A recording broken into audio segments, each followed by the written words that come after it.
Howdy, y'all. I'm Professor Parks, PhD. And I'm doing the stream because I'm not doing well from a mental health standpoint. And I'm doing what I can to get myself out of the rut, basically motivate myself to get off my ass. It would be embarrassing for me to admit just how long I have gone without taking a shower. So even basic self-care has been kind of shit. Exploring with this background music, I'm gonna probably just get rid of it. Morning, Meraki.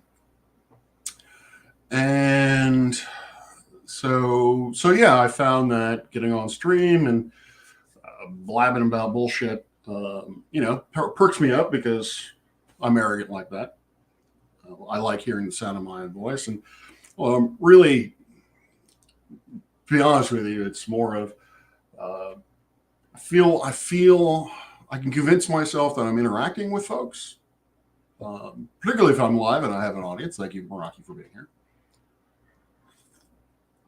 So that helps me reach out, and I can get things off my chest, and I can talk about things without, I think, sounding morose and all that kind of good shit. So let's get the mental health thing out of the way. And so recently I've fallen into a rut like I do between every semester. When one semester ends and the next begins, there's always this period where there's nothing going on campus. There are no students. The faculty basically are at home, and a lot of things are closed down. And I feel isolated because I don't have I don't have any kind of support network locally. I do have valuable friends around the country. My brother is in Atlanta. I talk to him through Discord pretty much every day. But there's a difference, a marked difference between engagement with folks virtually, even through voice, even on screen. There is, obviously there is a difference in that interaction with having someone in the room, with having someone you can interact with, move around in different spaces, and so forth. And I miss that. I miss that second part of that. And I know this is probably humans are social creatures, all that kind of bullshit. But that's the motivation. That's why I'm doing this, is because let me backtrack a second. The reason why I fall into these ruts is because of that, because of the fact that I no longer have to go into the office. And even if I went into the office, there would be no one to interact with. I fall into these ruts where I just kind of shut down. I know this rut is going to happen, and yet I seem to be incapable of remembering that it's going to happen when I need to start taking steps to prevent it from happening. But here we are again. My semester starts up next week, so hopefully I can get myself out of it. And that's actually one of the motivations for why I'm doing this now, is because I need to be productive again. As I said, my semester starts up next week, so I need to figure out some way to get out of this. And ultimately, that's kind of, if you suffer from, because of my mental illness, because of the depression aspect of my bipolar, I'm constantly trying to use these coping skills that people try to drum into my head, and figure out which ones work and which ones don't, because not all of them work. Actually, only really a small fraction of them work. The thing I really wanted to talk about in relation to this, and I know I seem like I'm jumping around, but hey, I'm fairly certain I'll be demented in a couple of years anyway, is I've been thinking lately that, depression is a spiral. It truly is a spiral. It's not a circle. Being bipolar, I experience some kind of cyclic nature where I'm depressed. I get hypomanic for a very, very short time period. I'm kind of normalish and then slowly fall back into depression again. And, that repeats itself with some kind of period. This is my science mind. It's not periodic. I can never define a period of, depressions are going to last 2 weeks. The hypomania is going to last 2 days, both so forth and so on. If it were periodic, I would be happier because that would just fit into my worldview a whole lot better. But since it's chaotic, it kind of drives me nuts. Anyway, that part of it is cyclic, but the depression itself can be very much of a spiral. One of the things I'm not being kind to myself recently is I've gained weight. I've gained, in my mind, a considerable amount of weight because over the last month, because of the fact that I have been off between semesters, I have not been walking into the office. I have not been walking around campus. I've really just been sitting at home and trying to distract myself primarily through playing video games, Cyberpunk 2077 is my current addiction, and so trying to distract myself away from the thoughts that are just running through my head, the demons, as they were, in the back of my head that I like to throw tea parties with. And so obviously, no exercise, you gain weight. And the thing is, I'm depressed. I don't have energy. Or I get depressed, I lose energy. I lose motivation, which causes me to sit around and be sedentary, which then in turn causes me to gain weight, which in turn provides yet another, as if I need any other reasons, yet another motivation for me to be unkind to myself, to be like, wow, you are a lard ass. You need to fucking get up. No one is going to want to actually interact with you if you look like Sean, look blimped out. And there are other factors to it. The weight is just kind of the thing that the weight is what is on my mind most. So you got to break that spiral somehow, or I have to break that spiral somehow. And that's the trick. That's the trick that I have to figure out every day. And the trick that I'm using this morning is, this is getting on live and just kind of venting about bullshit. And just kind of worried about things and a lot of inarticulate thoughts. One of the things that has been on my mind, and basically is just kind of a recurring theme, is what a content creator back in the day, he's still around, I just haven't, he's on platforms, I think. He's doing other things behind the scenes. His name was Zay Frank. Well, is Zay Frank. And he did this thing, and I may have talked about it in a previous Shouting Into the Void. He, back in like 06, 07, he did this thing, and I don't even remember what platform he did it on, but he set a goal for himself. And he said, I am going to put out a video, typically around 5 minutes, every day for a year. So 365 days, continuously, rain, shine, sickness, health, whatever. He did this. He did set that goal for himself, and he fucking achieved it. And I was, to this day, I would love to do that myself. I would love to be able to set such a lofty goal and actually achieve it like he did. Meraki, have you tried long, high-intensity walks? I have tried. Walking is definitely one of the things that I've tried, or that I've done as a way to try to break myself out, because exercise, endorphins, all that kind of good stuff. The issue is motivation. Why would I do that? Because ultimately it comes down to, why would someone with self-hatred want to do something to help the person that they hate? That is a question that I've never had a satisfactory answer to, or gotten a satisfactory answer to. Kind of my existential crisis, as it were. But anyway, getting back to Ze Frank, who is just a naturally funny guy, and that helped me watch these videos because he was just inventive. He was he's quick-witted. It's very just fun videos. I wish I could find them again. I'm sure they're on the internet somewhere. Anyway, one of the concepts that he talked about was mind crack, or as he put it, this idea of having an idea in your head that you want to bring forward, say, create a video or write a book or, create a new program at work, that sort of some kind of productive project that taps into your creativity, is something that you feel passionate about, and some way of putting yourself out there for others to ingest in a cannibalistic sort of way.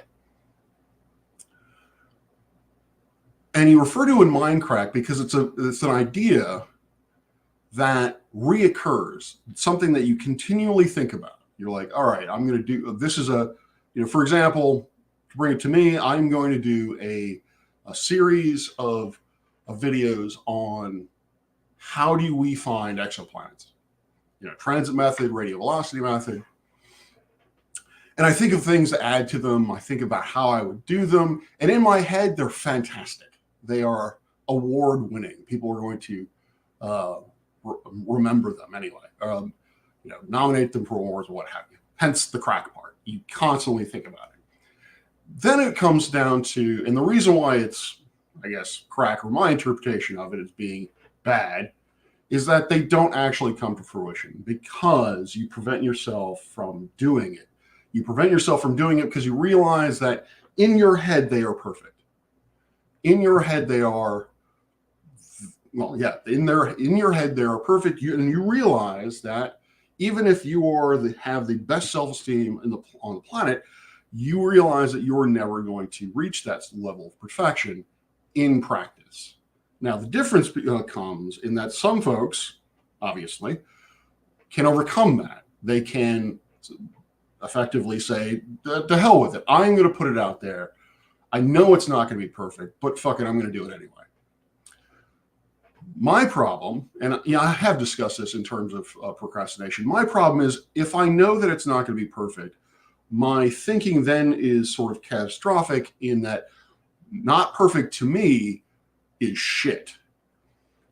There's very, very few times in my mind where the concept of not perfect in terms of myself is positive or even neutral. Not perfect to me means shitty. It's a highly negative connotation. So if it's not going to be perfect, then why the fuck bother? Why put that out? Why invest the little energy that I actually have on a day-to-day basis into putting it onto something and getting it out there?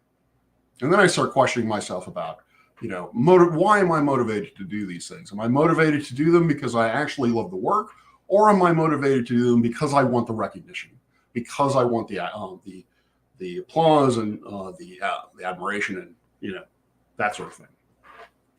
And if it's the second one, then I'm just a shitty person and I need to go away, crawl back under the rock that I came from. So I spent a lot of time with mind crack. And that's a problem that I haven't been able to solve, obviously, yet. Because I have I have a spreadsheet where I have ideas of content that I want to create. Because recently my content has been exclusively, science, skepticism, flat earth. And really, ultimately, that's not where I want this channel to go. This is not the main focus that I want for this channel. I want it to be a part of it. But really, it's the astronomy part of it that I want to do. And what I want to do with this channel is not, sounds corny. I don't want to inform. I want to inspire. The thing that I love about the best days that I have teaching are when I can see it in my students' eyes that something has clicked, that something has, they understand it, and not just understand it, it intrigues them.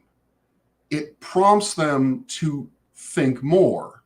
It prompts them to say, hey, this is cool. This is attractive. This is something that I want to continue to think about.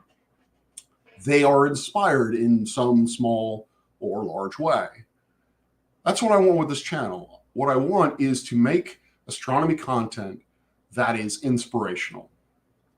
Because we live in a day and age that, or at least my perception of it, it's all negative, and it's going to get worse, and it has been getting worse. I know that's subjective, and maybe it's it's subjective.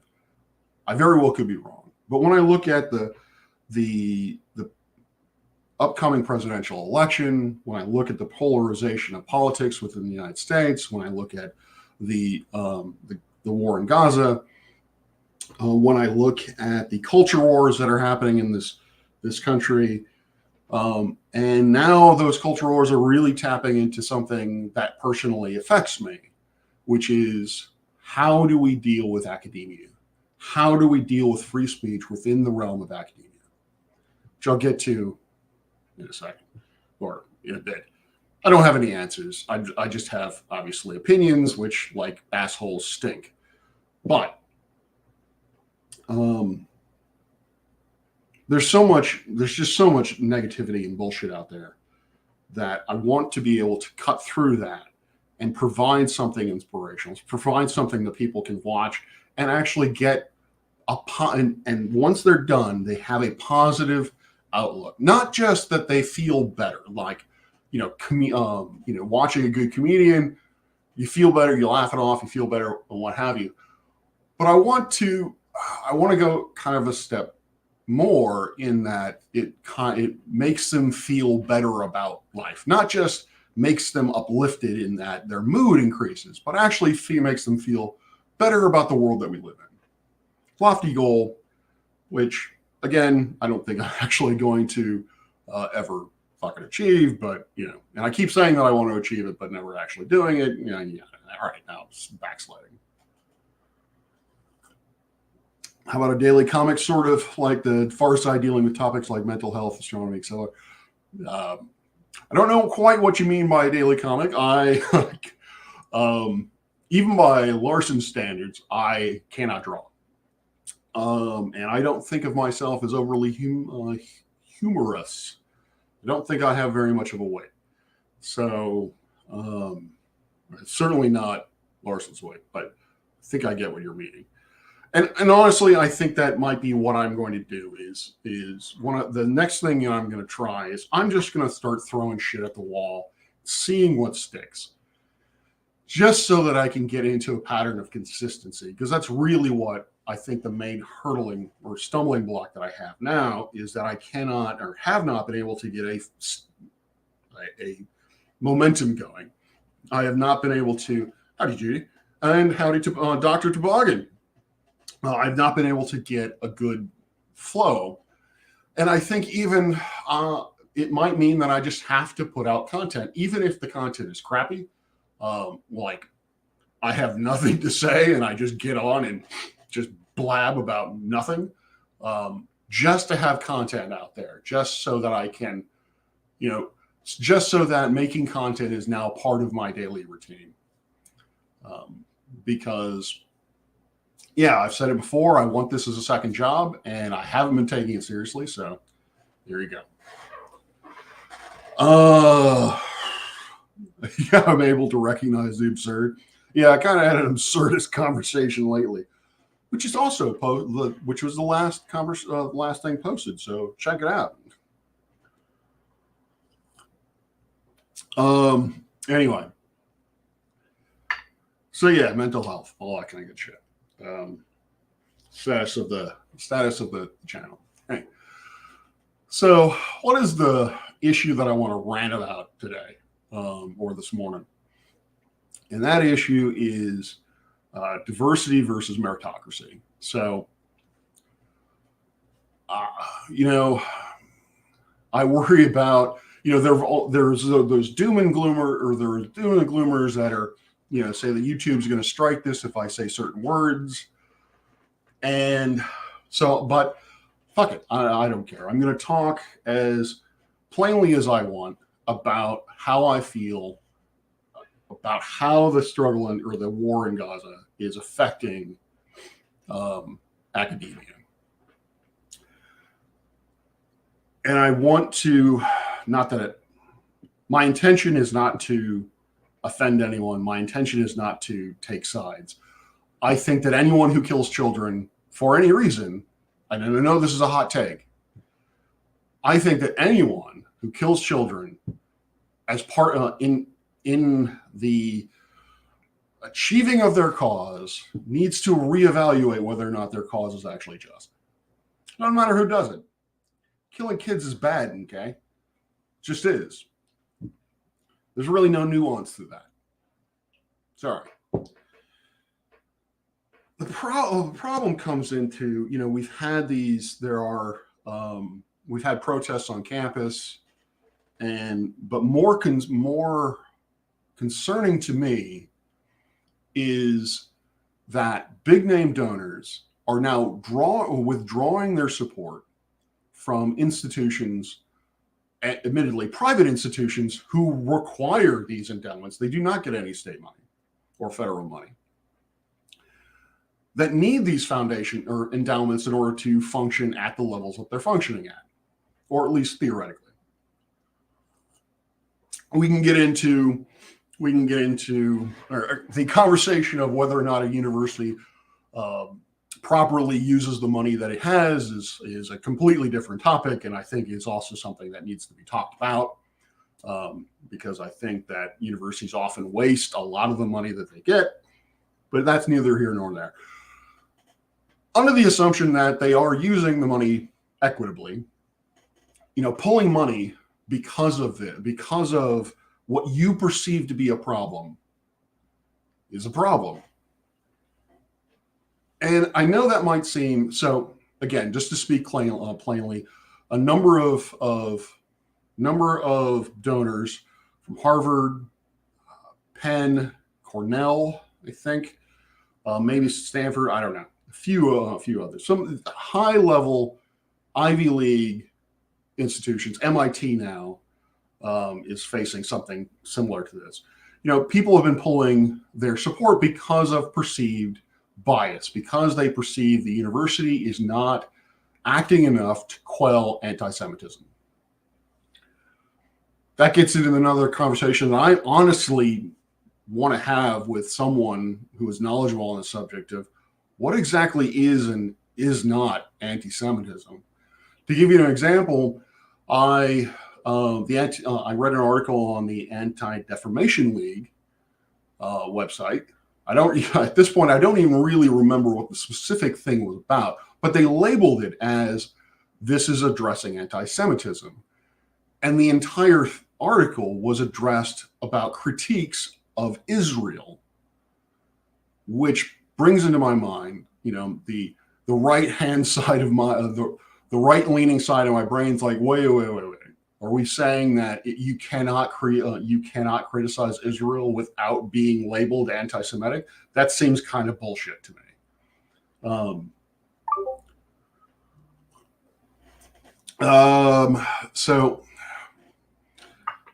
But anyway, that's, like I said, that's a different subject entirely. But so you have these donors that are believing.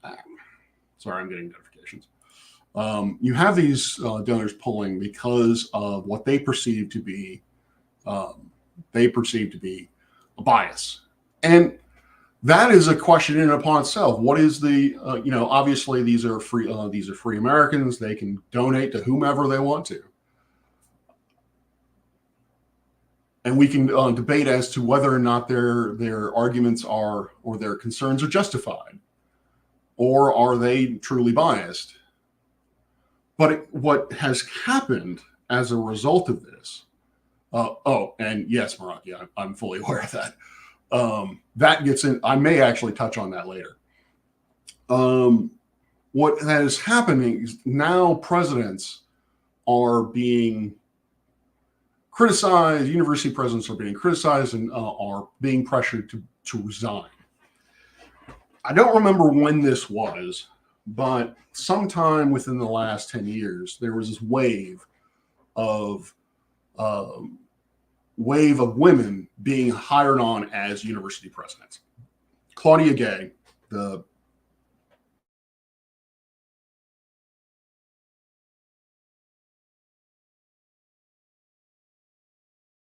presidents about university presidents about how they will handle matters like anti-Semitism and hate speech on their campuses. She did not give what has been what people widely would consider a satisfactory answer to protecting students against hate speech, particularly Jewish students against hate speech. She gave what I would consider to be a rather nuanced, rather academic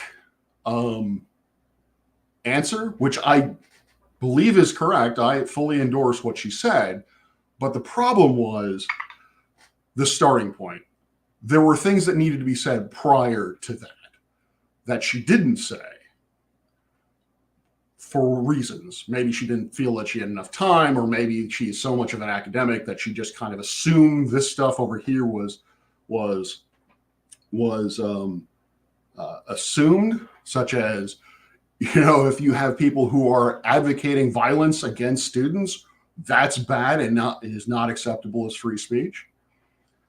I feel my intuition is that she has just assumed that. She should have outright stated it, as other presidents did, but she didn't. She was criticized for it. And this has all come into, and this is now merging into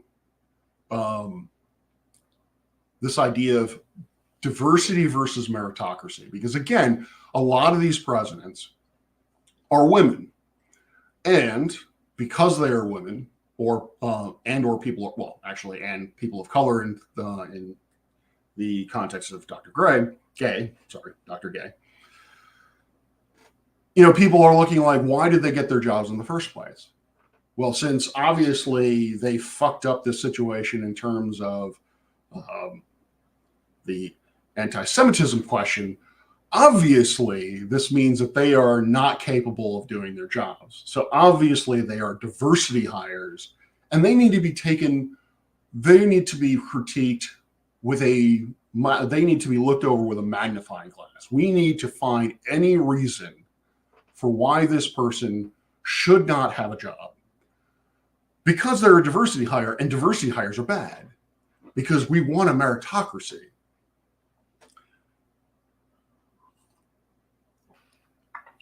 Objectively speaking,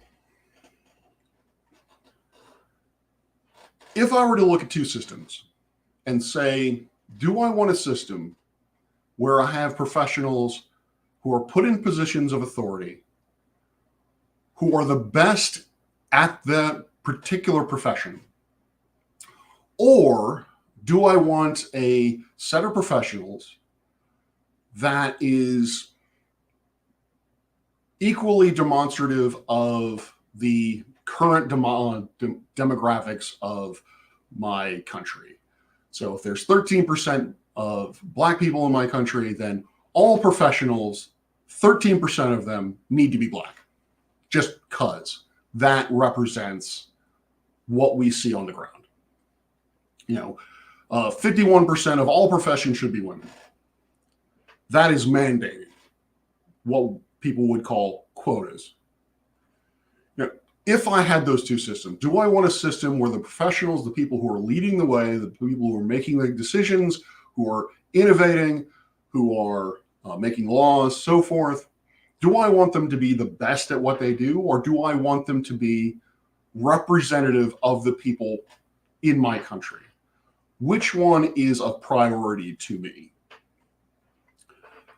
Well, besides the fact that I think that's kind of a false question to ask, obviously I'm going to go with the meritocracy. I want I'm with Plato on this, in the sense that I want the most intellectually superior people to be at the jobs where that's necessary, or that's I want people who are making policy to be highly intelligent.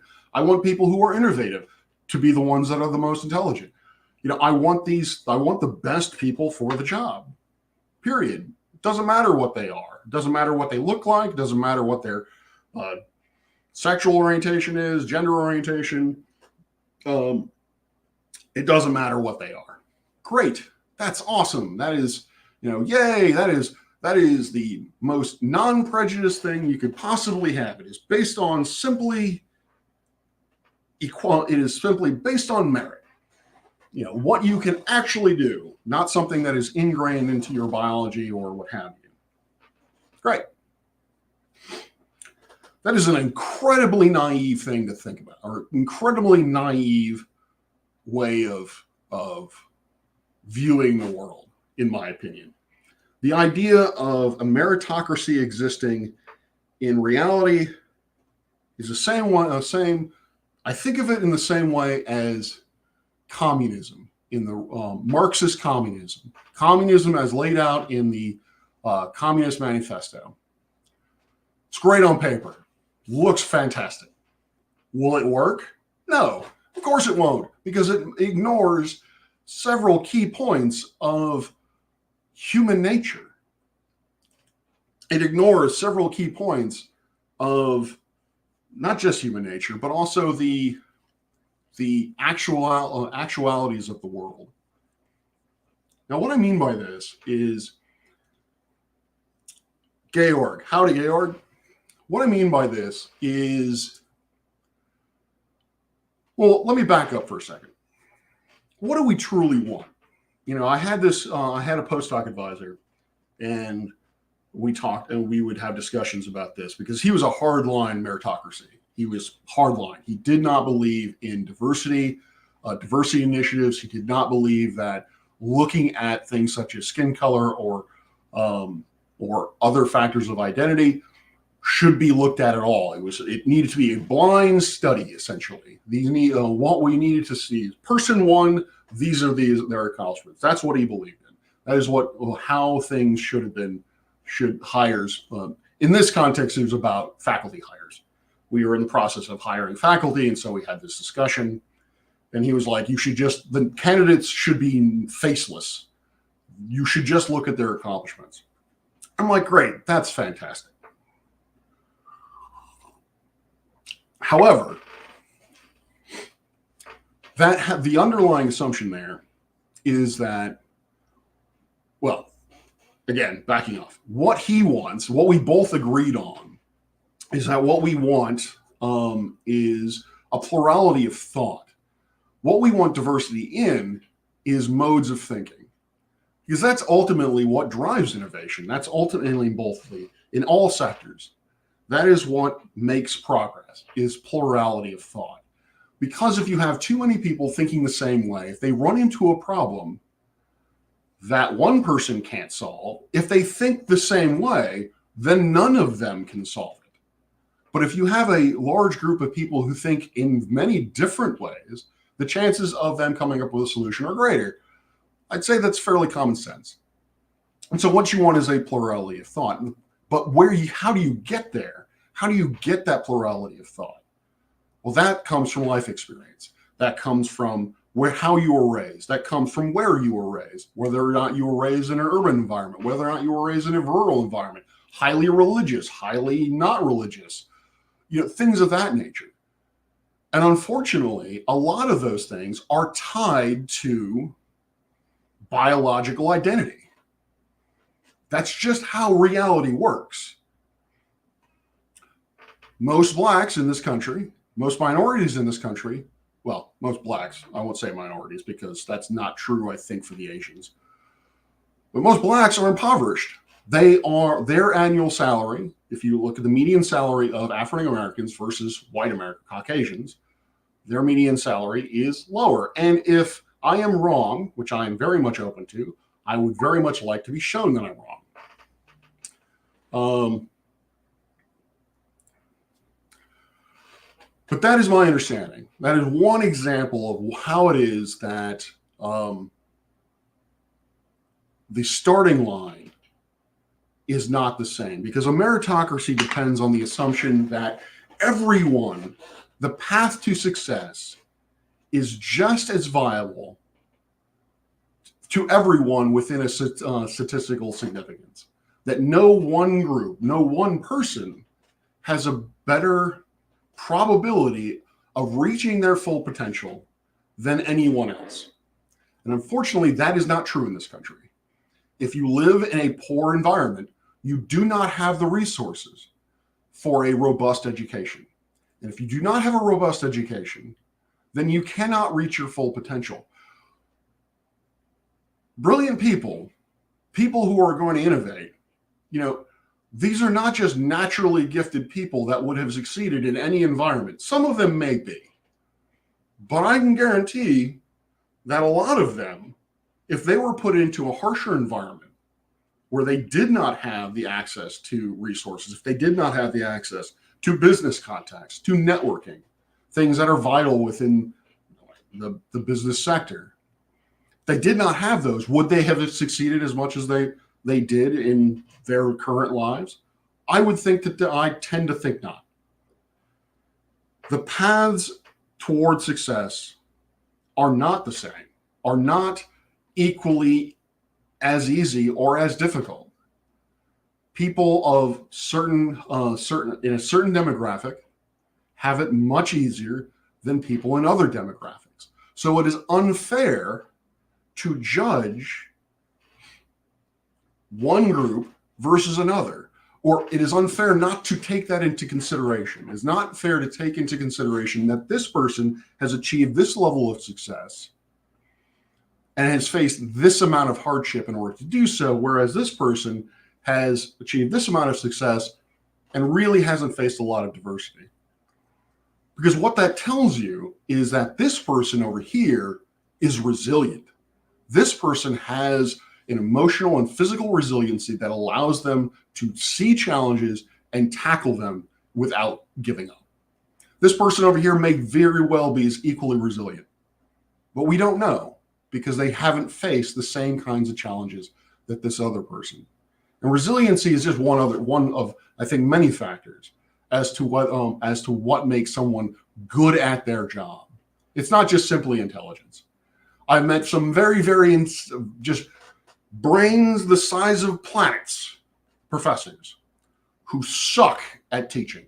They are absolutely fucking miserable at it because they do not know how to communicate pretty much at all in some cases, or they do not know how to communicate to people who are not within their own profession, who are not their peers. They effectively can't dumb it down. Do these people? So what do you do with those types of people? But that's that category of people. But that I'm kind of rambling at this point. How do you rate you?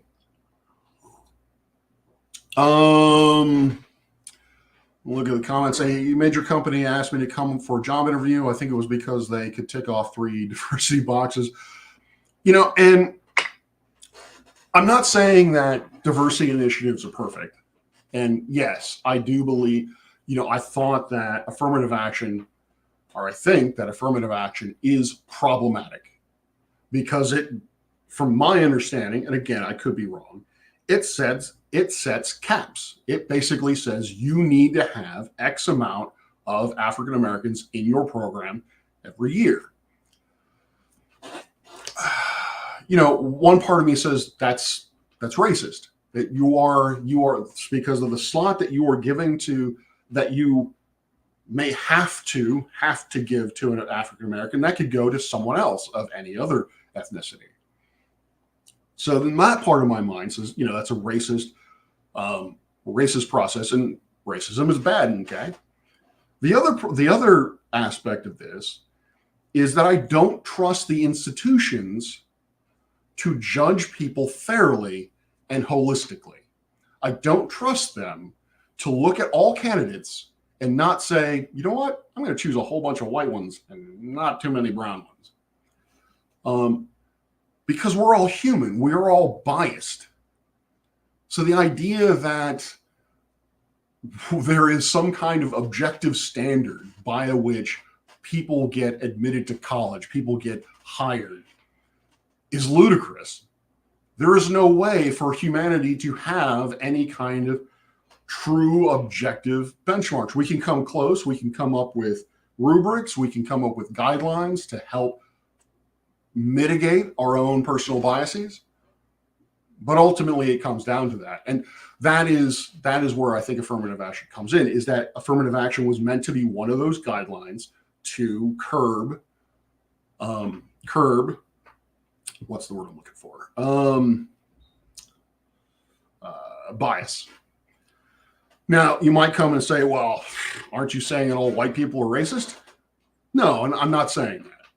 I'm saying that racism is a factor within white people. Racism is a factor among all people, just a factor. But what I'm also saying is that people may not be able to, because a lot of our challenges and a lot of our difficulties in life, when you put on a college application, a college application specifically, again, bringing this back to academia, to be admitted to college, that's providing an opportunity. That's ultimately what it is. You are allowing this student resources that they would not ordinarily have in order to learn and progress in the field of study in which they choose to make their career.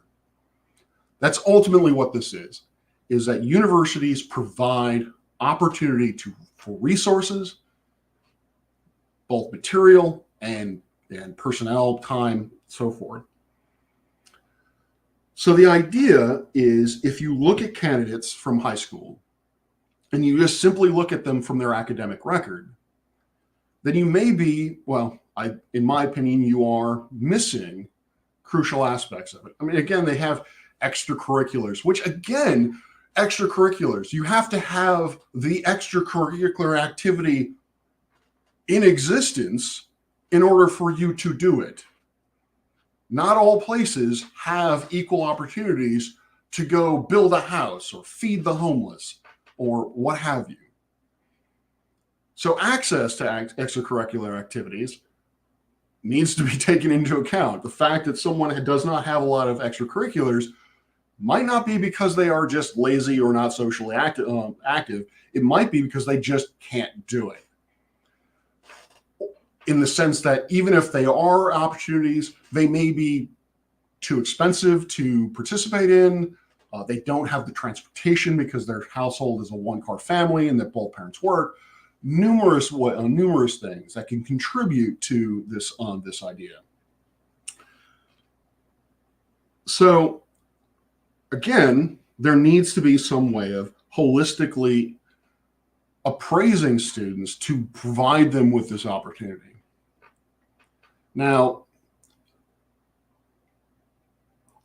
in an ideal world, college education would be free and you admit everybody. There are some colleges out there that are open colleges or open universities. They literally admit everybody. Doesn't matter what your record was. And I think Southern University in Louisiana is one of these. It's not highly regarded. Because the people who generally go there are the people who couldn't get in anywhere else. But the point I'm trying to make, in an ideal world, if I could magically, fairy godmother my way in, that would be the system I would have. That way, everyone gets in. Everyone now meets the same challenges. Granted, they still will have challenges of their own, or they will still have challenges from their past, because some people are born into wealthy families, some people are not. And so some people will have to work jobs, secondary. They will have to work full time while they are students full time, which is fucking bullshit. Or they will have to take out loans, which will later affect their lives financially. But it opens the door to everyone to have this opportunity to take the resources that are available and to move forward and progress. Fortunately, we don't live in that society. What this to me boils down to is this idea of meritocracy versus diversity is, if you truly believe in, if you stand by the fact that meritocracy is the right way to go, even in the face of the world around us, I'm not saying you're a bigot, but I am questioning your compassion. Because again, not everyone is having an equal life. Not everyone is having a fair, not having a fair shake of things. And so to penalize certain folks because of that, because their academic record may not come up to snuff, and you assume it's based on their ability, their merits, and not because of other factors, then that to me shows a distinctive lack of empathy, a distinct lack of trying to understand that your perspective in life is not the only perspective in life. Now, on the other hand, with diversity hires or quotas and initiatives like that, you can go too far. Like with everything, you can go too far. When you start talking about strict quotas, when you start talking about, you have to hire X number of disabled people, you have to have X number of African Americans, X number of Asians. It's a Band-Aid, and it's a racist one. It's a bigoted one. What needs to happen is that there needs to be more from a academic standpoint, and I really don't know how this is best done. What needs to happen is that we need to look at why, or not why, yes, but I think more importantly, what we can do to fix these inequities, what we can do starting from primary education, from first grade onward. How do we as a society provide students with the same resources top down? Doesn't matter if you live in rural Arkansas or the Upper West Side in Manhattan. Doesn't matter. You get the same resources, whichever way. In that way, I'm communist. I am an educational communist. Because you could say that, well, if I work hard and I make a lot of money and all this kind of good stuff, I should be able to shower my students with as many opportunities as I possibly can. Sure. But I don't know if I actually agree with that, now that I think about it. Because as, and this is, I'm riffing. At this point, I'm really riffing. So I may have to take back these things. But, from an educational standpoint, I do believe that we as a society do not need to be more focused or have a greater focus on all children rather than our own children, because of the fact that parents are not in equitable situations at least from a monetary standpoint. Now, so in principle, I don't think it should be allowed for wealthy parents to give their kids an advantage over non-wealthy parents. I don't believe in charter schools. I think charter schools are complete bullshit. I certainly do not want them funded by state or federal monies at all, because I do not want them being seen as legitimate ways of moving forward from an educational standpoint, because that is simply baking in the problem. You are, charter schools that are inherently, they cost money. You have to have money in order to go to them. So you are preferentially providing resources to a group that really doesn't need them as much as other people do, as non-people do. Thank you, Blue. Hit that like button, like, share, and subscribe, all that. So, I don't know. this also goes into curriculum. The fact that the educational system in the States, for those of you who don't know, the curriculum is not just state-based, it's fucking county-based. How you teach someone, how you teach students is determined at the localist level fucking possible. That is absurd to me. Speaking of absurdism, that is absurd. 2 plus 2 in Connecticut equals 4. 2 plus 2 in Seattle equals 4. Knowledge is the same everywhere. So, again, and this kind of ties into sort of, the debunking community in the sense that what I find most difficult to accept is people who are laymen's who believe that they know more about a subject than experts do.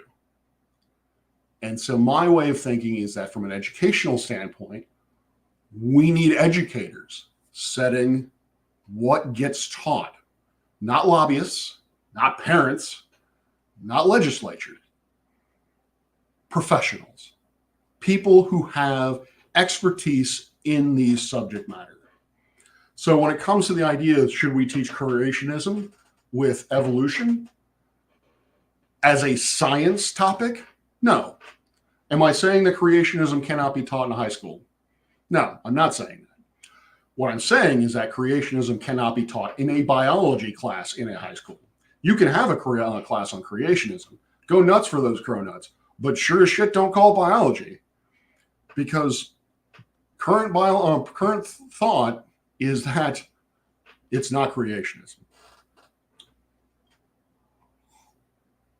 That the earth is flat. I hate to say this, but if you try to teach that the earth is flat at high school level, that should not be permitted because that is not what is scientifically shown. That gets into questions of, is it, we are, as scientists, we are wrong about a lot of things, have been wrong about a lot of things. Is it, so therefore, is it fair or is it right to teach what science believes is correct, even though there is the very distinct possibility that it is wrong? I'd say yes, because it is what is currently most supported by evidence. It is what is currently most supported by rigorous thought and experimentation and observation. Yes, it could be wrong, but it is what has been investigated to be as true as we know it to be. That is what needs to be taught. Things that have no basis, that have not been rigorously tested, that have not been rigorously investigated, have no place in the foundations of education. You can mention in your education, I think you should mention in your education, that there are areas that are still somewhat open. Is relativity the best explanation for gravity that will ever be found? My opinion is no, but it's the best one we got right now. So you better learn it if you want to, become a physicist or an astrophysicist. That should be taught. Now, how early you should teach it, that's another question. This is where we start getting into the nuance of the problem. But ultimately, it needs to start by having experts be the ones who make these decisions. And it needs to be uniform across the entire country. Or, I'm a globalist, the entire fucking globe. Everyone should have the same, again, hot take. Everyone should be taught the same information with the same caveats, with the same attitude of exploration, that here is what we currently know. But don't take my word for it. Do your own research. Find out what is still an open question. That gets into how to teach students to actually do that. But ultimately it comes down to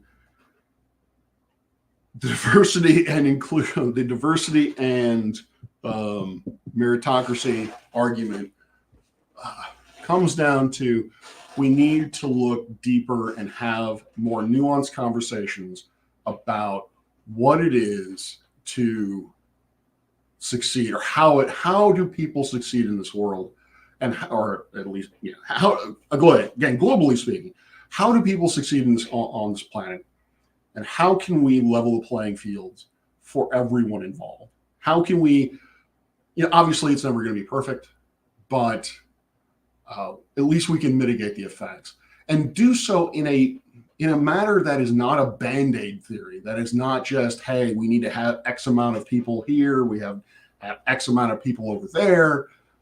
We need to have, ultimately it comes down to free will.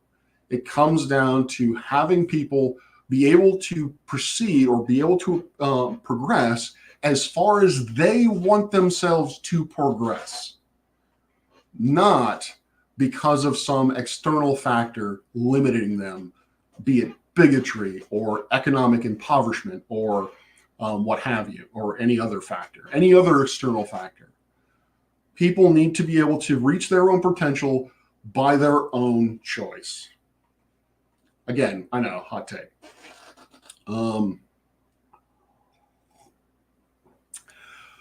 Religious doctrine, I'm going to get into that in a second. The other thing is, and this kind of goes back to the college professors thing, is that I cannot help but wonder, I don't want to be one of those that looks for, implies bigotry when there is none. I feel that maybe I do that on certain occasions, and I would prefer that I not do that. But I cannot help but look at these college presidents, women almost exclusively, who are being looked at and nitpicked, their careers being nitpicked over, in Dr. Gay's place, she had been accused of plagiarism, and ultimately that was the last straw for why she resigned, is because she just couldn't put up with the bullshit anymore, from my understanding. This just scrutiny of things, and I don't know when she wrote her dissertation, but I'm pretty sure it was like 20 years ago, many, many, many years ago, when she was first starting out. She made mistakes. I don't know what kind of plagiarism she made. Did she just cut and paste? I don't know. Did she improperly cite? I believe so. That is what I'm hearing, is that she put in information that she did not properly cite or give credence to, which is not the same as cut and paste, or doesn't mean that it's cut and paste. It can be, but anyway. So plagiarism is bad, yes. But there's nuance. What kind of plagiarism was there? But ultimately, why are these people getting this treatment, whereas other professors are not, or whereas other faculty or university presidents are not? It seems to be that the university presidents who are obeying, who are towing the line, who are doing what donors feel to be socially acceptable, they don't get this kind of scrutiny. It's those that donors don't like that need to be looked at, which is bullshit, which is just flat out bigotry. Doesn't matter what kind of bigotry you want to call it. They don't like her because she's black. They don't like her because she's a woman. Ultimately, they don't like her because they don't agree with, she does not seem to agree, at least to their level, on the question of how anti-Semitism should be treated at the college level. Which I suppose gets into, no, I don't want that job, Reggie. But I appreciate the support. What it comes down to is, again, this is the equivalent of lobbyists in government, is donors, donors in colleges, college donors, college boosters. Is the problem you have is when an institution is reliant on money, or is biased by money, is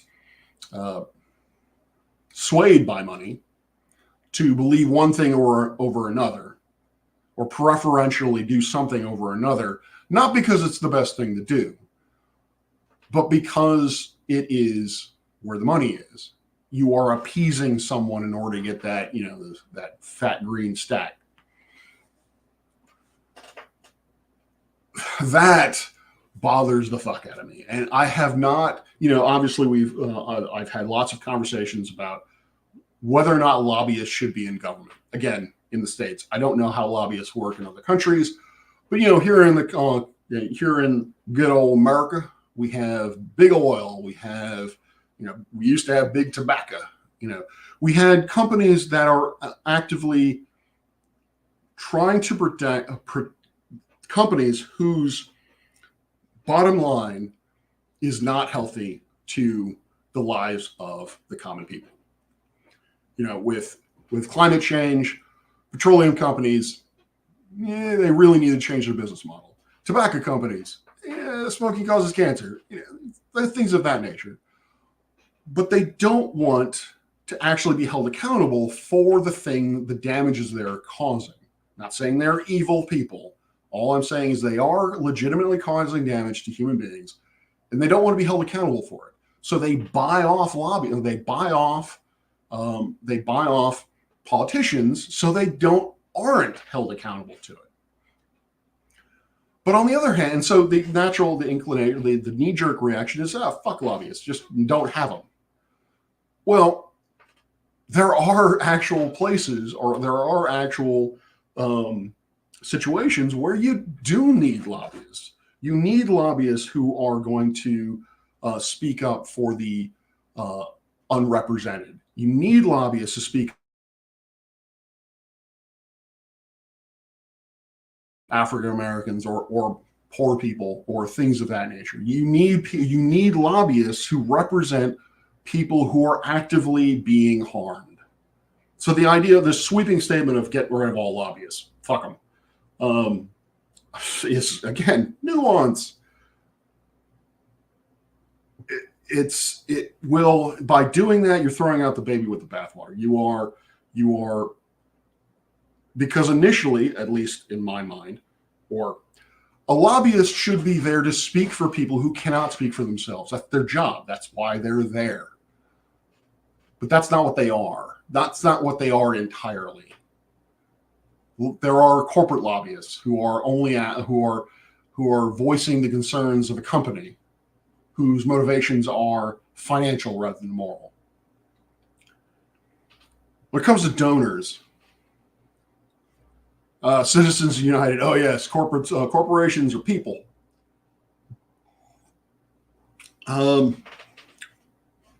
It's been a while since I've thought about that, but the problem with Citizens United, which I don't have in theory, I don't have really a problem with if it is applied equally. If a corporation is a person, then it should be held accountable in every instance that a person can be held accountable. And again, it's been a long while since I've thought about this, but I think there are glaring cases where a corporation can get away with shit that a person couldn't. So which is it? Is a corporation a person, or is a corporation a corporation? That is above liability, personal liability. Anyway. Yeah, there is a big difference between lobbyists and advocacy, but unfortunately, again, the reality of it is you have to throw money at things. You have to throw money in order to affect change.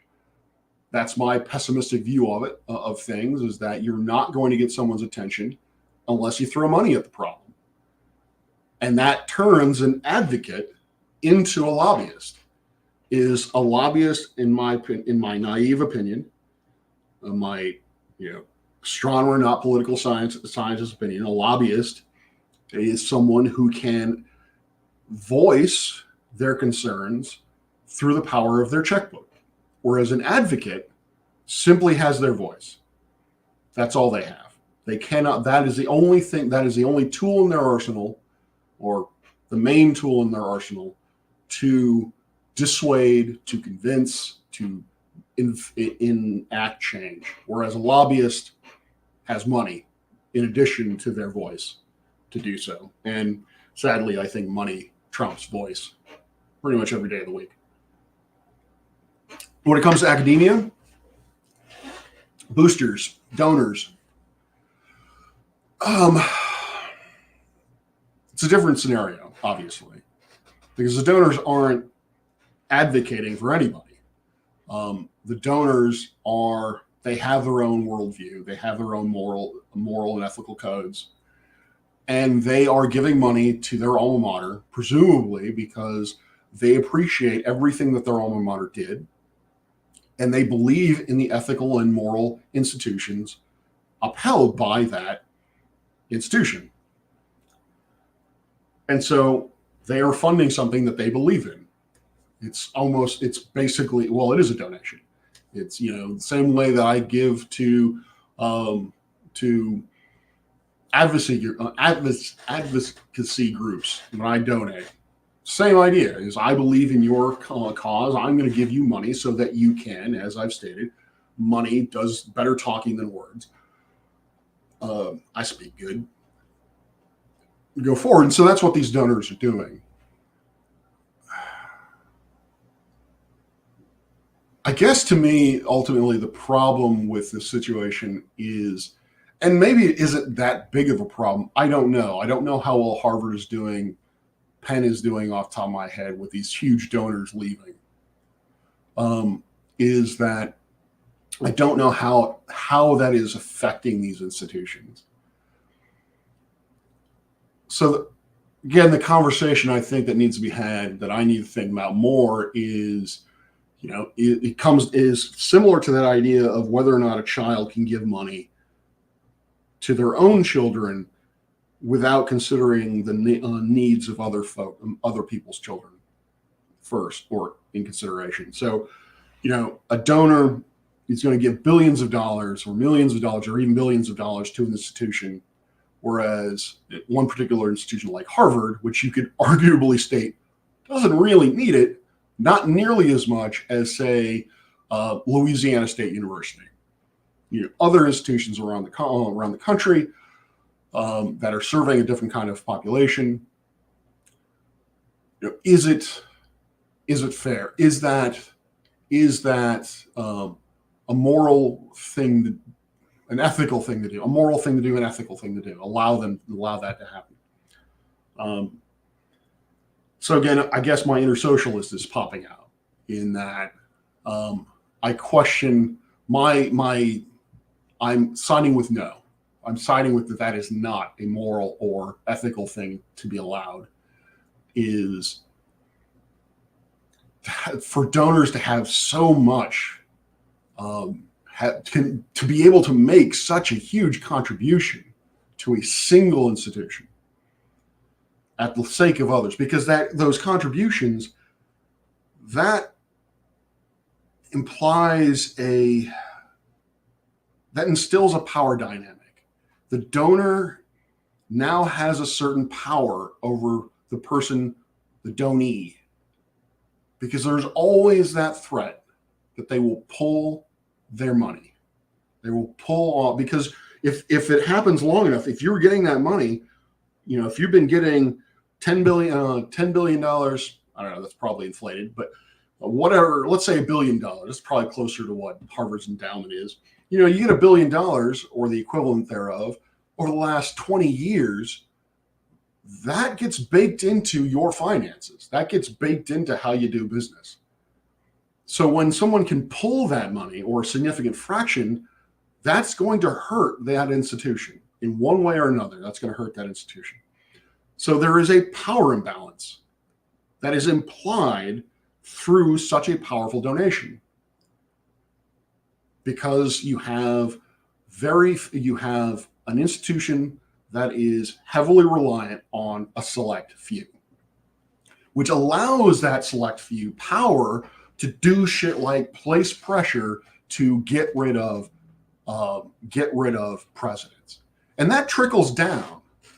That trickles down to now, when it comes down to the, and I feel it even as I'm saying this, is that I cannot talk about. I do not feel that I am allowed to talk about my views on the Palestinian crisis, because I will be fired or censored. I will have, there are political, or um, there are practical consequences. It affects my profession. It affects my ability to make money. And that's dangerous. And that's censorship. Is that I do not feel comfortable to be able to express my truth, because I'm afraid that I will be perceived in a certain light, and that trickles up to where the money is. That I will be perceived in a certain light, which will then get the attention of someone in power who doesn't like that opinion and will potentially pull funding. And that's essentially what we're seeing here, is that with these donors, they have a perception of what they feel is going on campus. They don't like it, and they're pulling money. Are they right? Are they wrong? I don't know. I don't know if Harvard is a bastion of anti-Semitism. I don't know. But there are, and poor Harvard students, but there are students, a lot of students at Harvard, where this topic doesn't touch their lives. Should they be penalized for it, for something that is far beyond their control? So, I don't know.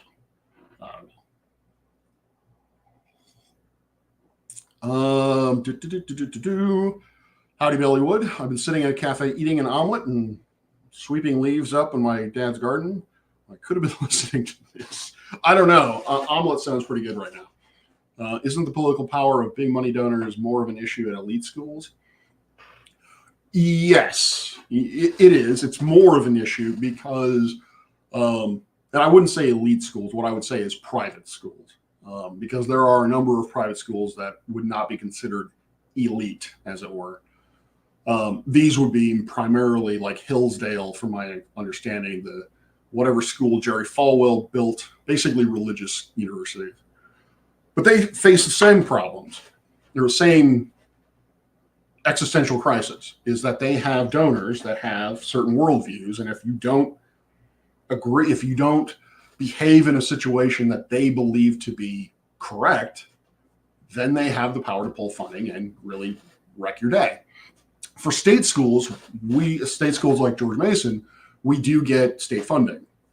So money for George Mason, the way that our institution in a very broad paintbrush stroke, there are 3 revenue streams for the institution. There is tuition. There is the money that the students pay the university for tuition, books, housing, and various other sundries. There is, 4 revenue streams. There is government funds, basically to help offset overhead. If the tuition money, all that, for whatever reason dies or decreases, enrollment drops or what have you, then state funds theoretically are there to help offset any kind of fluctuations in that revenue stream. Then you have, and I don't know how much, actually, I think this is actually kind of sizable. You have research. You have research funding that comes in. And this is an entirely different conversation, is that, and again, I'd like to point this out to, flat earthers and skeptics, is that you might read that such and such university professor just got $1 million grant. Is he going to see $1 million? Sure shit not. half of that, and I'm not exaggerating here, the typical percentage that goes to overhead for research grants runs anywhere from 48 to 55% of your grant money. So right off the top, if you win a $1 million grant, the best you're going to see is around $500K. The rest of that goes to the university for overhead, which is a fucking racket. Anyway, so that's one of the research streams. And that is problematic in and upon itself, because then you have professors who might be doing some despicable shit, who get away with doing despicable shit because they're bringing in millions of dollars in grant money. That's an entirely different subject matter, but that is one a revenue stream. And then finally, you get to donors. You get to or boosters. You get to those folks that are alma maters who are basically just giving back to the university. Now, you hear it from folks like Harvard. You hear it, donors at Harvard, these elite institutions, therefore. But another thing, which is actually another sort of avenue, and these are what we typically refer to as boosters. These are donors who are donating millions of dollars a year strictly for athletics, more specifically football. So the reason why Nick Saban probably, he retired, which I'm actually honestly very thankful for. Nick Saban retired. He was probably making millions of dollars. College football coaches at powerhouse, Power 5 conference universities. You're talking Alabama. You're talking anyone in the SEC, Florida State, and who's in the ACC now, I guess, whatever. University of Michigan, who just won the national title. These are institutions that, regardless of their academics, are getting millions of dollars for the sole purpose of supporting the football program. Which, again, your football, what I was trying to get to in this is that at these institutions, you have coaches that are making orders of magnitude more money than your best professors. This is a college. This is a university. This is a place of higher learning. Why is it that the employee that is getting the most money is a football coach? Is that fair? Like, how many resources can the university provide to students? How much tuition can they knock off if they were to, say, cut Saban's, or a hypothetical coach's salary from, say, $5 million to $1 million, or $1 million to $500K? Like,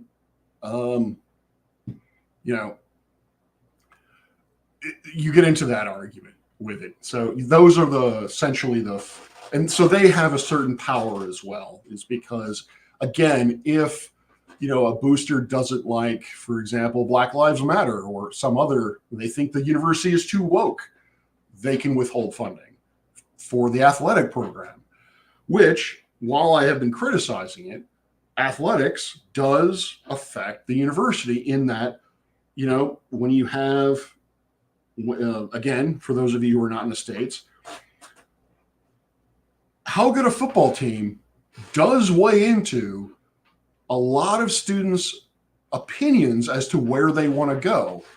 Because, you look at two universities and on paper, academically, they're basically the same, or, maybe one is slightly better than the other, but the student can't make a definitive argument as to this place is going to be better for me academically. What are they going to look at? They're going to look at football. They're going to look at, because if you have a successful football program, then it is perceived that place is going to be a more fun experience. You're going to have a lot more enjoyment at that university or at that college than if you went to a university that doesn't have a robust athletic system. You see that also with college basketball. Like, who would go to? I won't say that. There are universities out there I've never even heard of, but I've heard of them because of college basketball. And other students have probably heard of them because of college basketball and have looked at them and say, hey, this is actually a quality institution. They wouldn't have known what this institution even existed if it wasn't for the basketball program. So athletics is a vital part of any university system because it gets word of mouth out. And I think it's actually it's necessary. It's a necessary ingredient for student enjoyment, student basically health. I think at universities where there is invested school spirit, typically in places that have good academics, I have found that the environment is more positive. Granted, that's my own perception. It seems as if it's a more, and by positive, really what I mean is connected. The environment or the community seems more invested in itself than in those that do not have any kind of school spirit. And school spirit, again, is typically driven through athletics. So there is that. All right. So yeah, thank you all for being here, for listening to me rant about shit. And I don't know. Yeah, there's a dark underbelly of capitalism. I don't like communism. I don't like strong socialism as far as I understand it. I believe in highly regulated capitalism, would be my standpoint. I would, from not being a political scientist, I would place my economic viewpoint to be center right. Is that I do believe that the free market that capitalism is the best economic system, and that it should have a certain amount of leeway to operate. However, a certain amount. I do believe in heavy regulation, because I believe that in this country anyway, corporations get away with a lot of shit that is not ethical, it's not moral, it needs to be curtailed. So yes, financially, from an economic standpoint, I would consider myself center right.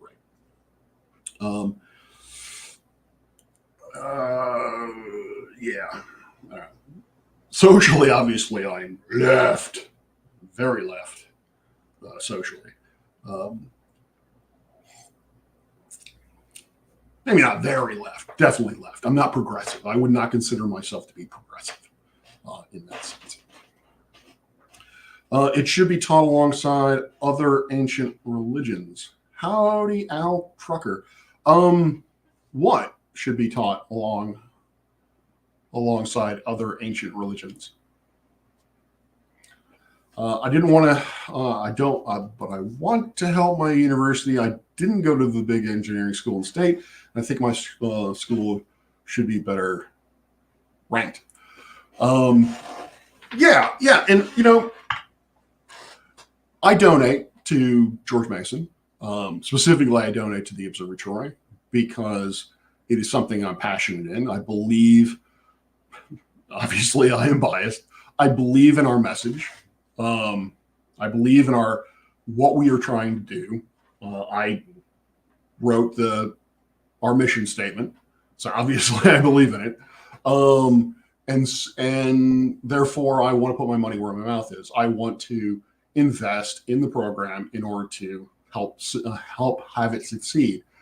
Thank you to my donors. Again, they allowed me to buy a planetary camera that is going to greatly enhance both our outreach opportunities, and it allows us another opportunity for students to learn how to deal with astronomical data, primarily to make pretty pictures, but still, I think there are applications from an educational standpoint that I think it can be exploited for labs, but so yes, I'm not saying that folks should not be able to donate to universities. by all means, no, that is not what I'm saying. What I'm saying is that there needs, again, to be limitations. There needs to be regulation on, how much a single person can donate to a single institution. So I don't know. Maybe that's the answer, or maybe that's getting to the answer. Not sure. Let's see. Al says, Al says it should be taught perhaps as a lesson on how you can eliminate a hypothesis. The best part of science is that it builds on itself. Yep, worldwide. Al, I'm not sure exactly certain to what you're referring. It almost seems to me as if you were referring to things that happened that I talked about some time ago. So I don't know. But I am very curious on what you're trying to say. There's a fine line between too much regulation and control, and you end up with April quota for shoes. Not sure what you mean by that, but I'm assuming you're referencing something very specific. Yeah, I don't have the answers. I do believe that, as you point out, Meraki, that, you have one way of fixing it is regulation. Another way of fixing it is, and maybe this is the same thing, but rewriting the laws, rewriting the code, so forth and so on. Oh, Soviet planning. Yay! I kind of miss the Soviets. Kind of. In a child of the 80s sort of way. Like when you're growing up and you watch a movie and the baddies are Soviets, it's like, okay, it's the kind of the Diet Coke of evil. These aren't Nazis. These are just Soviets. So, they're nameless, faceless baddies because, America good, Russia bad, or Soviet Union bad. So in that way, I kind of miss. This nostalgia really is. I miss seeing Soviet baddies in movies. So, yep, worldwide. I meant Soviet officer in Dr. Strangelove. I don't It's been a very long time since I've watched Dr. Strangelove. Probably because I don't know what you're referring to. Oops. It's probably time for me to rewatch it. Peter Sellers as Dr. Strangelove. Yeah, that was something else. Yeah, so the Soviets, yes, from my not being a Soviet, sorry, my fire alarm was chirping at me.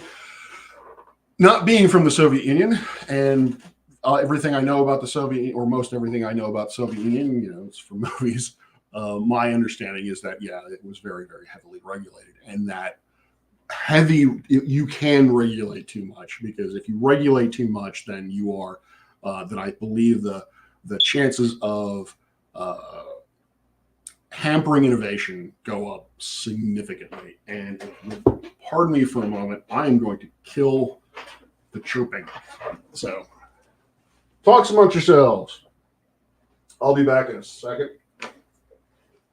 Oh, ouch. Hopefully I don't fall off this chair and break myself. Hopefully my fat ass doesn't break the chair.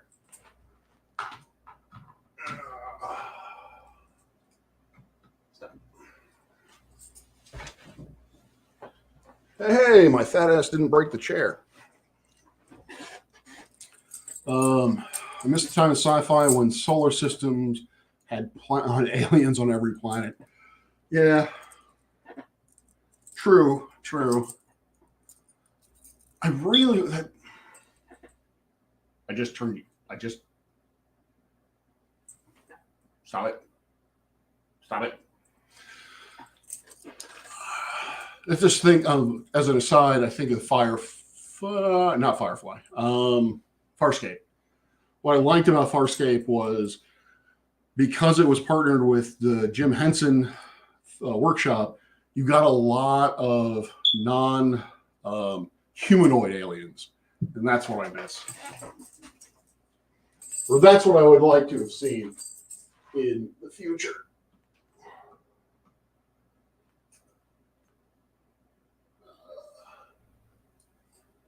Holds.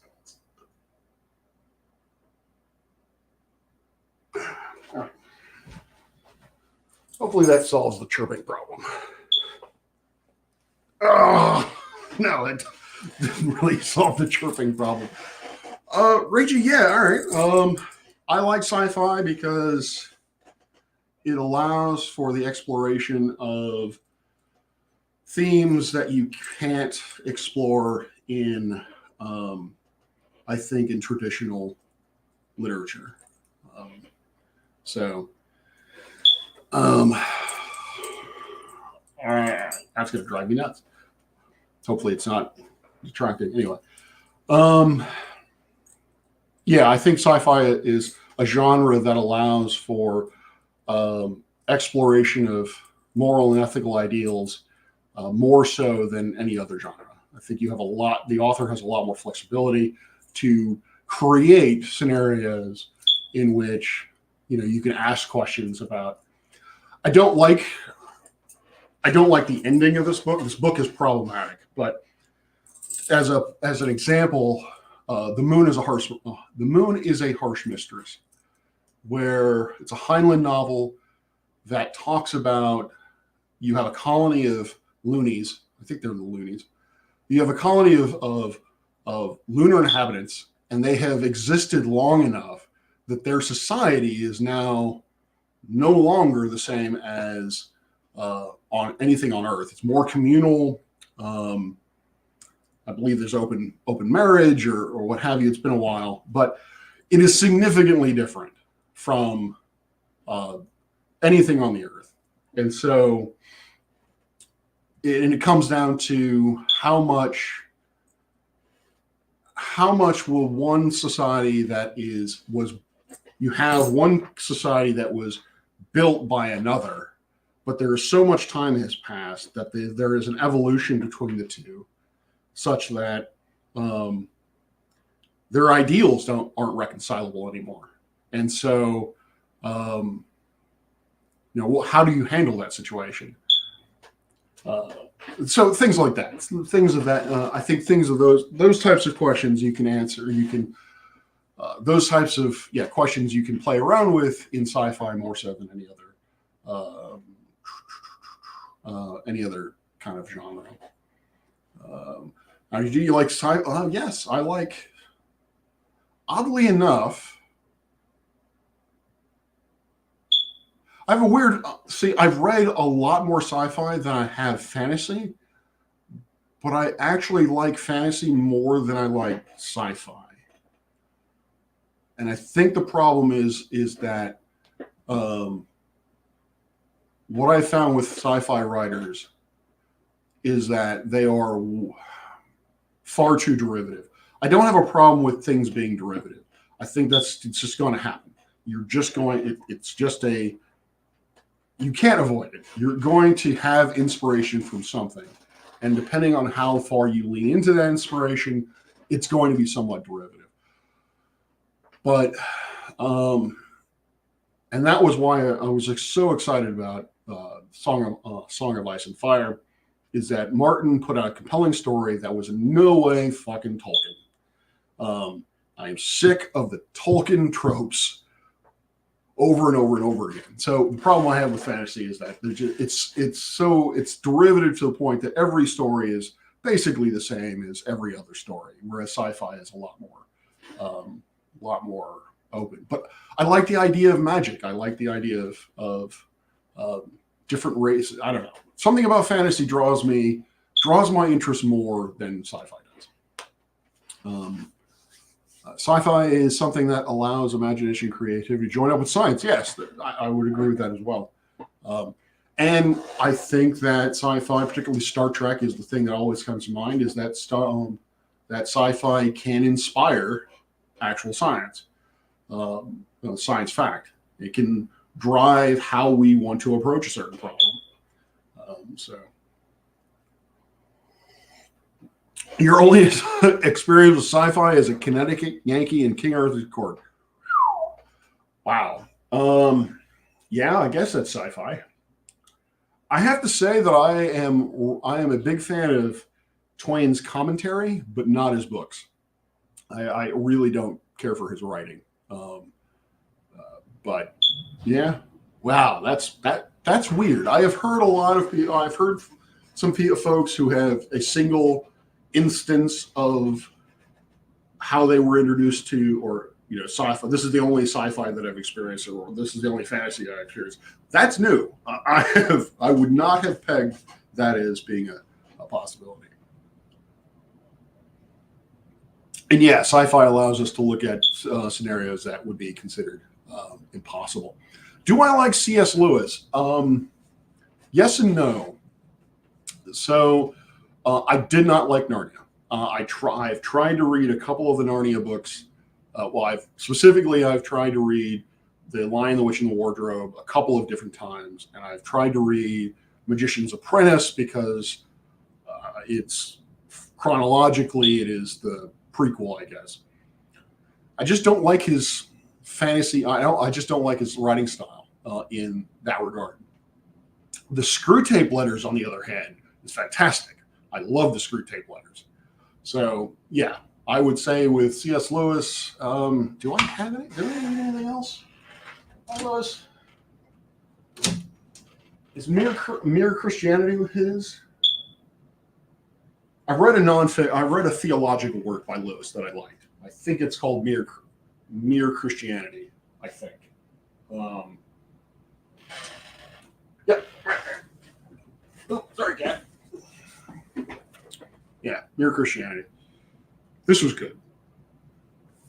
But yeah, so he's hit or miss.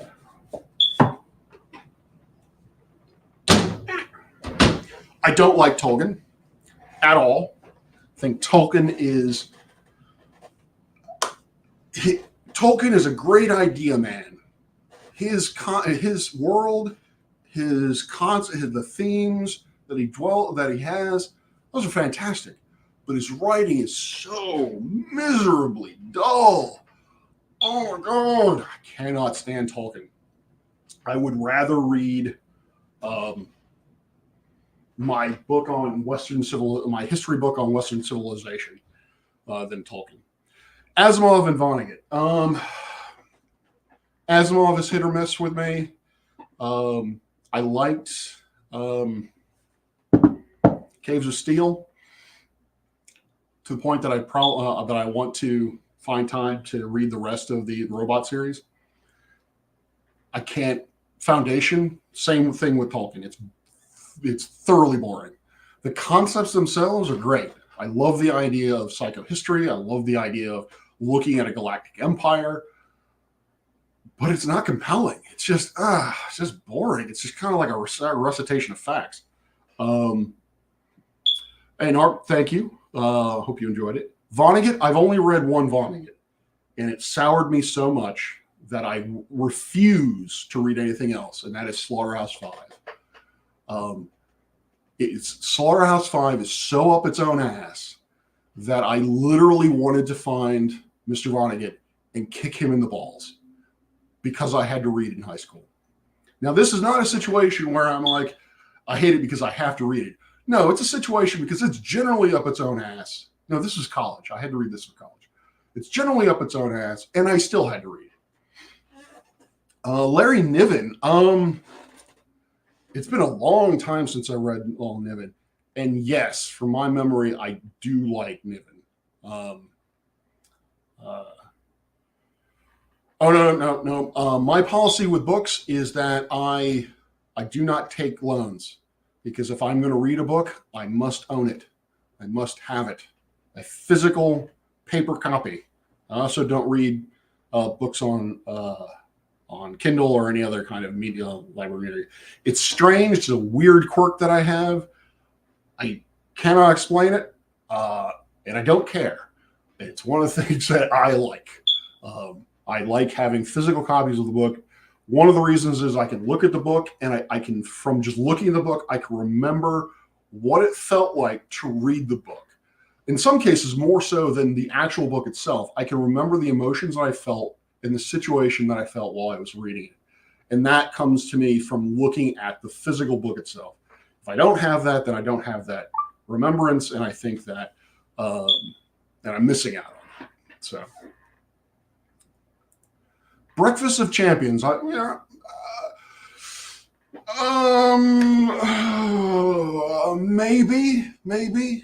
Maybe, but I don't think you understand the wounds in my soul that I acquired from reading that book. The only thing that I can equate to it, was when I sat through Batman and Robin. Close is The Creator, the movie The Creator recently. I watched that. Holy shit. I actually could not finish it. I could not finish that movie. It was so insultingly bad. But yes, it's just scars on my soul. Let's see. Sci-fi authors that I like. Heinlein is too much of a manly man for me. The pervasiveness in how he deals with sex and promiscuity in his books bothers me. The way that he has in the past characterized certain groups of people has bothered me quite a bit. I didn't like how he characterized the Americans in Moon is a Harsh Mistress. It was too simplistic. It was just a walking, talking stereotype. But that being said, I really, really liked the Book of Job, a comedy of injustice, which is the thesis of which is that God was wrong, that the game was rigged, and God gets called out on it. So it goes through. Basically, it's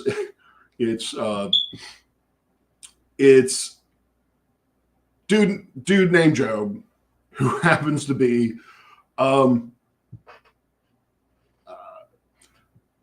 so he makes fun of the Mormon Church. And so Job is, I think, it's been a while, but he is considered clergy, but effectively he's the chief accountant of the church. He doesn't call it Mormonism, but it's pretty obvious he's talking about the Church of Latter-day Saints. But anyway, he falls in love with someone who is not a Christian. I think it's actually Norse. I don't know. It's, like I said, it's been a while. They die because Job is being shit on by God, and he eventually dies. And he goes to heaven, and he finds out that his love interest ain't there because she doesn't believe in God or didn't believe in God. And so he asks, "Hey, can I leave? Can I go down there?" And that's a great scene between Peter and Satan having that phone call as to what, there's a dude who wants to come down. Well, that's new. Anyway, highly recommend that book. It's the only Heinlein book that I liked. I have also loved physical books. However, after my 6th move in 8 years, you know what? I constantly move. I have constantly moved. The longest I have lived in any one place in my 47 years is 6 years in one location. I've had a situation where I've moved 6 times in 8 years. Yeah, I feel you. Every time I have to move, and I have 20, 30 small boxes of books because they have to be small in order for me to lift them, and I have to lug them around. I think to myself, really, do I want to do that? But no, I gotta have them. I got to have them. Gotta have them. Anyway. Yes, books are heavy as fuck. They are, yeah, like I said, they have to be in the smallest U-Haul boxes I can find, because putting them in whatever. I also say it used to be the same way with with DVDs, Blu-rays, but I've kicked that habit. I can't remember the last time I actually bought a Blu-ray, but I have a mountain of them that I don't use anymore. Not really. And I'm like, I need to get rid of them, but I don't know how. Liquor store. True. I keep forgetting whenever I move. I'm like, you know what? I should go. When I'm not moving, I'm like, you know what's a good idea? Going to grocery stores and liquor stores and asking for their empties. And then when it comes to actually moving, that thought just doesn't seem to occur to me for some reason. So, don't know. But anyway, that chirping is really starting to get on my nerves. I don't know what's going on with it. But I've been at this for an hour and 45 minutes, so I think that's good stuff. And I've kind of run out of steam in terms of shit to rant about. I hope you've all enjoyed this. Now, if you don't agree, please let me know in the comments. I'd love to hear what your perspectives on this thing are. And on what I've said, add any insights that you might have, because again, I was really in certain places I was kind of riffing, just kind of expressing ideas to get them out there to see how they sounded to me. Because I don't know about anyone else, but sometimes I have thoughts in my head that in my head sound great, and then when I voice them, I'm like, what the fuck just came out of my mouth? I'm like, how did I how did I possibly think that was a good thing to say or a good thing to think? So actually, Rachel, no, in the system, in my apartment system, I don't think it actually runs on battery. I think it's actually tied to the power grid. And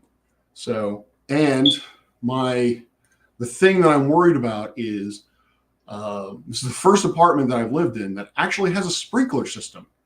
And so I am paranoid that if I screw with that thing too much, it's going to set off the sprinkler system, and that's just a bad time.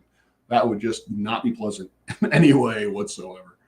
But yeah, I boycotted. I have. Yeah, it probably does have. I'm actually quite certain that it does have a battery backup. And maybe that's what's going on, is that the backup is dying. But normally when this happens with this one and the other one in my house, in my flat, there's a button I can push and it shuts it up. But for some reason that's not working now. So I might actually have to contact the thingy do, or the people who run the place. Anyway, what was I saying? Oh, I boycott. I don't use Amazon. I don't like Bezos' business practices. So, yeah, it's one of the companies that I actively boycotted. Sadly, I can't get my department to boycott them, but whatever. So, yeah. Judy, you're welcome. Again, thank you all for being here. Thank you all for letting me rant and participating. It really helped us. For those of you who were not around for the beginning of this, like Meraki was, I started this because I needed to pick me up.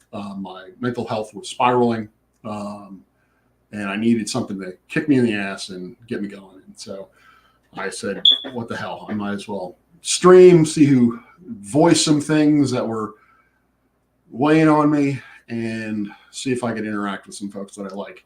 So, all right.